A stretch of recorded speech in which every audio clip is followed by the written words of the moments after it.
Number 7 کھڑا زبر کھڑی زیر اور الٹا پیش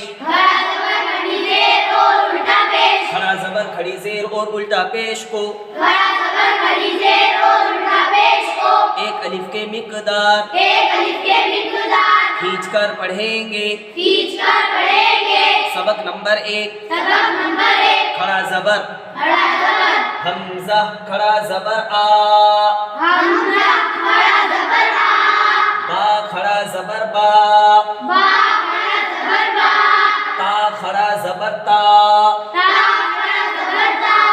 سا کھڑا زبر سا جیم کھڑا زبر جا ہا کھڑا زبر ہا خا کھڑا زبر خا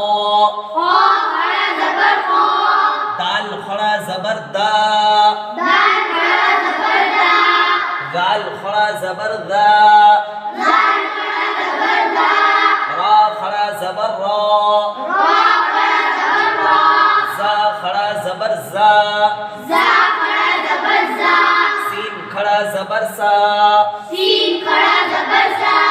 شین کھڑا زبر شا صاد کھڑا زبر صا زاد کھڑا زبر زا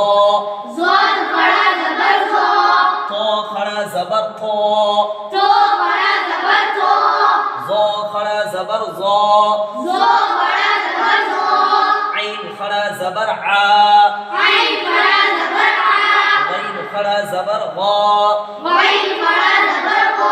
فا کھڑا زبر فا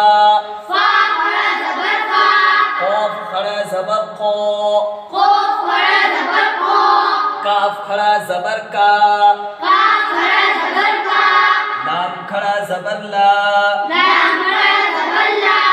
میم کھڑا زبر ما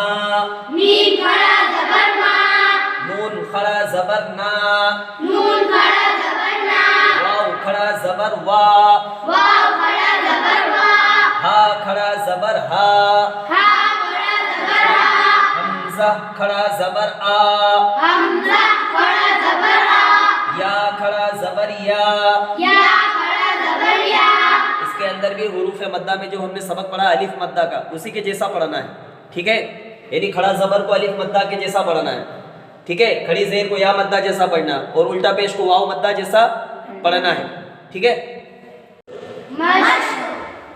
آدم اس کے اندر ہجے نہیں کرنا ہے، روانی سے ہی پڑھنا ہے۔ آمنا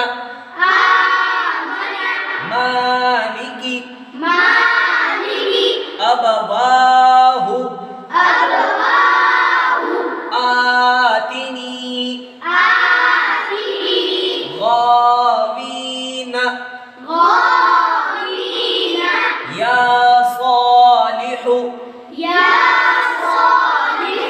الہنا هذا كتاب رسالات ذلك اس طریقے سے روانی کے ساتھ میں یاد کرنا ہے۔ ہجے اس لیے نہیں کرنا ہے کیونکہ ہم کو روانی کے اوپر آنا ہے، ہجے تب کرنا ہے جب ہمیں سمجھ میں نہیں آ رہا ہے، کوئی جملہ ایسا آ گیا کہ جس کے اندر ہجے کے بغیر سمجھ میں نہیں آئے گا، اس وقت ہجے کرنا ہے، نہیں تو اس کو ہم نے ڈائریکٹ روانی سے پڑھنا ہے کیونکہ ہمارا مقصد ہے روانی سے پڑھنا، ٹھیک ہے؟